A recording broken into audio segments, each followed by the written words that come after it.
சற்றுமுன் வெளியான தகவல் ரேஷன் அட்டைதாரருக்கு முக்கியமான தகவல் வெளியாகியுள்ளது.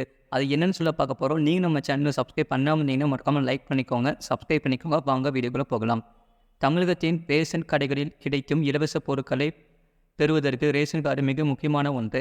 ரேஷன் கார்டை பயன்படுத்தி சாமானிய மக்கள் தங்களுக்கு தேவையான அரிசி, பருப்பு, கோதுமை, சர்க்கரை போன்ற பொருட்களை குறைந்த விலையில் வாங்கி பயன்படுத்தி வருகின்றனர். ஆனால் தற்போது சிலர் சட்டவிரோதமாக ரேஷன் கார்டுகளை பெற்று ஏமாற்றி பொருட்களை வாங்கி வருகின்றனர். ரேஷன் கடைகள் மட்டுமின்றி அரசு வழங்கும் அனைத்து நலத்திட்ட உதவிகளை பெறுவதற்கு ரேஷன் கார்டு முக்கியமான ஆவணமாக உள்ளது.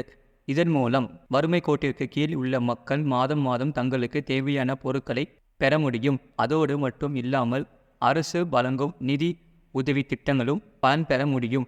அதேபோல் பொருளாதாரத்தில் பின்தங்கிய குடும்பங்கள் இலவசமாக பொருட்களை பெறவும் மத்திய அரசு வழிவகை செய்துள்ளது. ஆனால் சிலர் இதனை தவறாக பயன்படுத்தி சட்டவிரோதமாக ரேஷன் கார்டு பெற்று பொருட்களை வாங்கி வருவதாக தகவல்கள் வெளியாகின்றன. அதாவது நிரந்தர வருமானம் ஈடுபவர்கள் மற்றும் அரசு வேலையில் உள்ளவர்கள் மட்டுமே இந்த ரேஷன் கார்டுகள் மூலம் அதிக பயன்படுவதாக கூறப்படுகிறார்கள். இந்த சட்டவிரோத நடைமுறைக்கு பதில் அளித்த மத்திய அரசு இதுபோல் தவறாக ரேஷன் கார்டுகளை பயன்படுத்துபவர்களை தகுதியற்றவர்கள் என உணவுத்துறைக்கு உத்தரவிட்டுள்ளது. அதன் மூலம் போலியாக ரேஷன் கார்டு பெற்றவர்கள் போன்ற சிலரின் விவரங்கள் தெரியவரும் என கூறப்படுகிறது.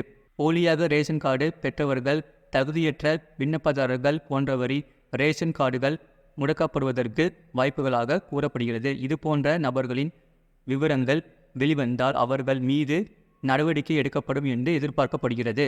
FY18 மற்றும் FY24க்கு இடைப்பட்ட காலத்தில் கிராமப்புற வேலைவாய்ப்பு மற்றும் எரிபொருள் மானியத்திற்கான அரசாங்க திட்டங்களில் பயன்பெற போலியாக சிலர் விண்ணப்பித்துள்ளனர். மேலும் அதை கண்டறிந்து அகற்றியதுடன் மூலம் அரசாங்கத்திற்கு சுமார் 3.35 லட்சம் கோடி சேமிக்கப்பட்டது என்று செலவினத்துறை அறிவித்துள்ளது.